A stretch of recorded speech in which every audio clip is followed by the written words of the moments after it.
and as always, I went to the Apple Store to see the brand new iPhone XR. Now, with this first look video, I'm going to start with the design, starting with the beautiful coral color, and I gotta say, it brings back memories of the pink iPhone 5C, if you remember that. It has a kind of clamshell type of feel to it. So it's not exactly bright, vibrant pink, but it also has a little bit of a hue of orange. And then there's this yellow color, probably the brightest of all of them. It pops out like from a mile away. It's crazy bright. Also reminds me of the pink iPhone 5C. Not my favorite phone, but I could see this being a favorite for a lot of people who want a really colorful and vibrant iPhone, as this one's the most vibrant of all of the colors in terms of how bright it is.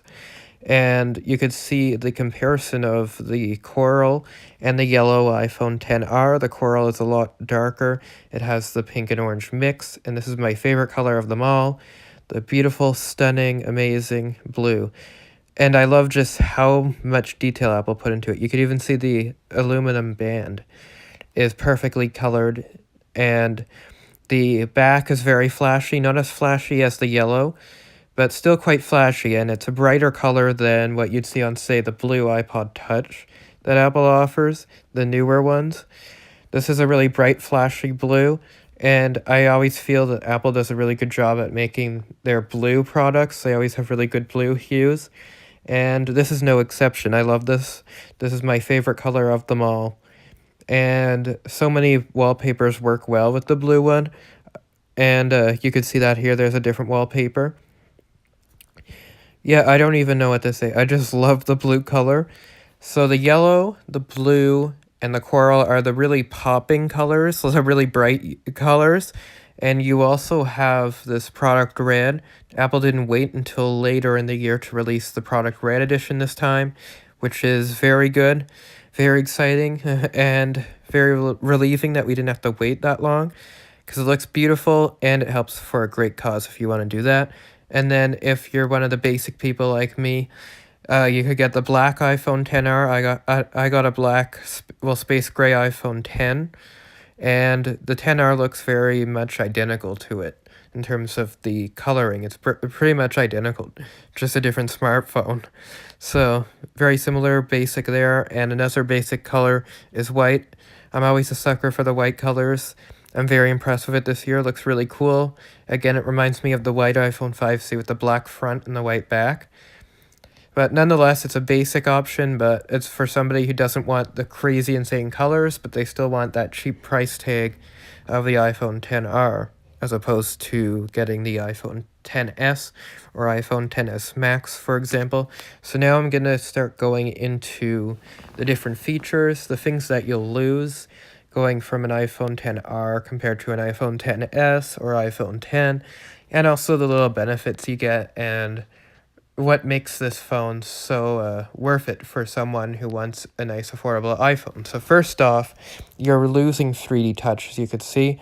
When you press down on your icons, they don't really do anything. They don't give you an option like in 3D touch. You also can't go across the keyboard to go back to something using 3D touch. So those are things that I missed, and I casually tried to use them on the XR, and then I had to realize that they're not there because there's no 3D touch, but you get all the same iPhone X interface gestures, where you swipe down from the left for notifications, swipe down from the right for control center, and swipe up to go home, swipe up and hold to do the multitasking, swipe left for all your news and widgets. And since this is an LED panel as opposed to an OLED panel, that's another drawback. So unlike the iPhone X and XS, you can see the variations there. The iPhone XR black colors are not as true as on the iPhone X, so you could see a difference. It looks a little bit gray in comparison to the black bezels. But you do get some of the features of typical OLED smartphones that Apple offers, like the tap to wake and raise to wake features. So those things are really handy and nice.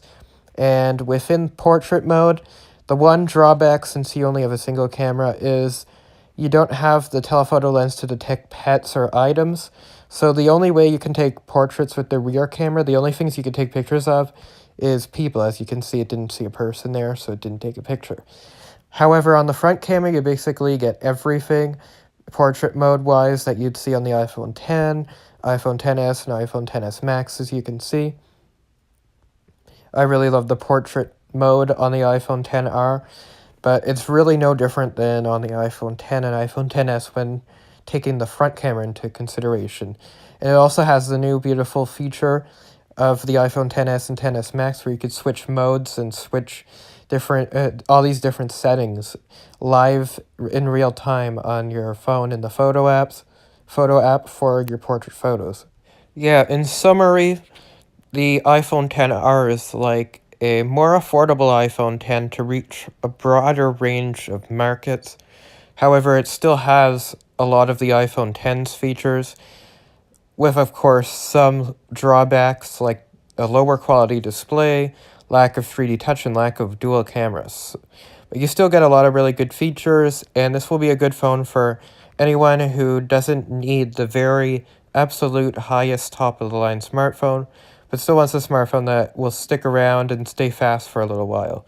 So I definitely recommend it for somebody who isn't going for exactly the most expensive iPhone, but just an iPhone that works well and will run for a while. So, thanks for watching, and I hope to see you in the next video. Bye-bye.